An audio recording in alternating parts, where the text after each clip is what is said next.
Hi, everyone. This is going to be a very short podcast, but I think an important podcast based on the comments I get. So this podcast comes out of the fact that, as many of you know, banks across the United States and Europe have been going through a large retrenchment exercise, both on the investment banking side, or what I will call capital markets, because I think that people get confused about what investment banking really is. Investment bankers are a subset of investment banking, And, if you're a bond trader, you're not an investment banker, you're a capital markets professional.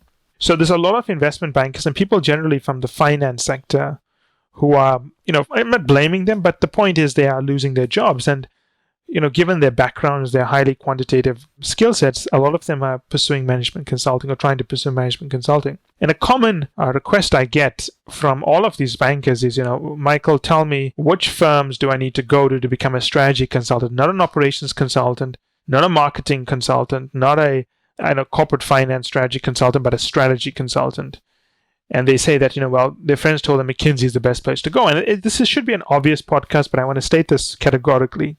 You don't have a choice when you work at McKinsey, BCG, and Bain.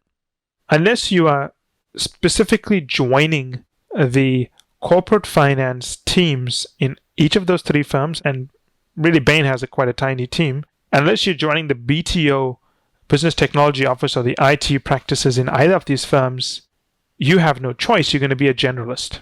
When you join McKinsey, you can't say you want to be in strategy. You are a McKinsey associate and you are staffed as the needs of the firm changes and as your development needs change. So at McKinsey, BCG, and Bain, you're a generalist. You don't have a choice. You have to be a generalist, right? So, just be very wary of this to all those bankers who are trying to get into McKinsey and BCG. When you go to McKinsey and BCG and you talk to partners and you say you want to be in strategy, you are advertising the fact that you don't really know much about consulting. So it is better you tell the partners that you just want to be a McKinsey or BCG consultant. And that's the first point. The second point is that you want to be a generalist, right? Because McKinsey, BCG are training grounds for CEOs. People who go up to partnership, they eventually one day run Fortune 500 / multinational corporations worldwide.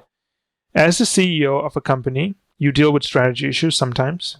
You deal with marketing issues. Sometimes a marketing issue can be strategic. A store rollout, something as mundane as a store rollout, can be strategic. Pricing can be strategic. The call center can be strategic. For banks, call centers are very strategic. A bank is basically a company sitting on an IT system. You are a CEO who doesn't understand the IT system. You're a CEO who's flying blind. So when you join McKinsey and BCG, you want to gain exposure across many different kinds of sectors like pharmaceuticals, healthcare, and so on, and functions, which is what you do in those sectors, like strategy, operations, marketing, and geographies, which is, you're doing all those things, but in different parts of the world, like New York, London, or wherever it is. Those consultants who get more diversity or more training across different sectors, geography, and functions end up being better strategy consultants. That's the nature of things. I can tell you right now, as a corporate strategy consultant, and I was a corporate strategy consultant, I helped companies set corporate strategy, not business unit strategy, not marketing strategy, and so on. But I helped very large companies determine the direction they need to take. Some of the clients I worked with years ago still keep in touch with me because of the work I've done. And, we still have a very good relationship. But I can tell you right now, I'm a great corporate strategist. I hope so. Because I did do operations projects, because I did do marketing projects, and I could see how operations works. And as a strategy consultant, I could ask myself, okay, if we set the strategy for, let's say a bank, having done an operations project at a bank, I could say to myself, okay, if we set the strategy, we know this is how the bank is going to operationalize it. So is this strategy still feasible? To be a great strategy consultant, you must have exposure across a broad range of areas. And you get that when you're young. So don't go out and network and talk to McKinsey and BCG partners and so on and tell them you want to be a strategy consultant. Because firstly, it sounds glamorous. Secondly, you don't know what it means. And third, you don't want to be a strategy consultant. You want to be someone who learns the skills to be a CEO one day. And I can assure you, a lot of the partners coming out of McKinsey and BCG who become CEOs were not always in the strategy side of the business. A lot of them were in the operations side of the business. A ton of them were in corporate finance. organizational design, marketing, and so on. The point is, don't fall into this trap of thinking you want to be a strategy consultant. No. You want to be a management consultant, a generalist. Generalists can tackle any kinds of problems, and that's the direction you want to take. And as long as you go down that path, you'll be fine. Stay away from saying you want to be a strategy consultant because, firstly, you can't do that when you join. It's impossible. You have to generalize. But by insisting on it, you show how little you know about the consulting industry and how little you know about consulting firms. We have a very selective way of working. So we've turned down a lot of bankers, excepted a few. I think about it. In all of the feedback forms you've sent, the one piece of feedback I tell people is that it's important that you continue reading, or if you're listening to podcasts, listening about management consulting sector, because you need to improve your knowledge of the sector if you want to show people that you're serious about joining. It sounds like a little thing, but generalists make better CEOs than specialists. And I'm not just saying that because, I'm a generalist. I'm saying that because if you look at most CEOs who have done well, they're not stellar M&A people, they're not stellar strategists, but they were good at understanding a business. There are very few people that ran corporate strategy at McKinsey or at BCG that went on to be CEOs. Very little. I'm friends with quite a few of the ex-leaders of the firms, and I know not a lot of them ran firms. They set up their own boutique practices, and they were good at thinking through strategy, but they were not good at running a business. Now, I don't want to say that, the head of strategy at McKinsey is not good at running a business. No, that's not what I'm saying. What I'm saying is that if you were the head of strategy at McKinsey, but you picked up a whole lot of other skill sets, you're going to be a great CEO.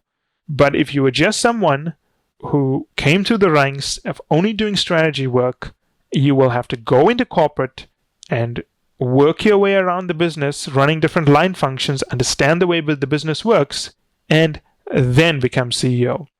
And before you think I'm making that up, that's how most McKinsey and BCG partners become CEOs. It is a myth that you just leave these firms and you get offered the CEO position of some company. It happens rarely, but usually for a small company. But the reality is you'll be offered a position, usually a EVP or divisional vice president, a divisional president. You run that, prove yourself, and then you're given more and more responsibility. So just make sure that when you do position yourself, you position yourself to be a generalist and not a strategy consultant. Don't be seduced by the word strategy. There is a time and place for strategy consulting, but it's not the be-all and end-all of management consulting. One of my great regrets, I would think, is not having done more operational projects. I've done a lot, I think. In fact, more than the average person, but I think I would have preferred to have done more. Because even today, with firms consulting, if you listen to our podcast, you know that I spend 80% of my time outside of Toronto traveling in Laos and Uzbekistan and Korea and South Africa and Brazil and Nigeria and so on, talking to the minimum level we talk to CFO, generally COO and CEO. And I think that one of the things I regret is not having a broader handle on operating issues.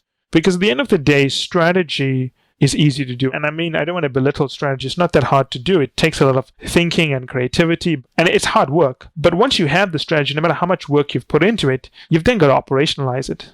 And no matter how great that strategy is, I can assure you, when you walk away and that COO is there or that CEO is there implementing it by himself, the organization is going to change things so dramatically that parts of the strategy changes.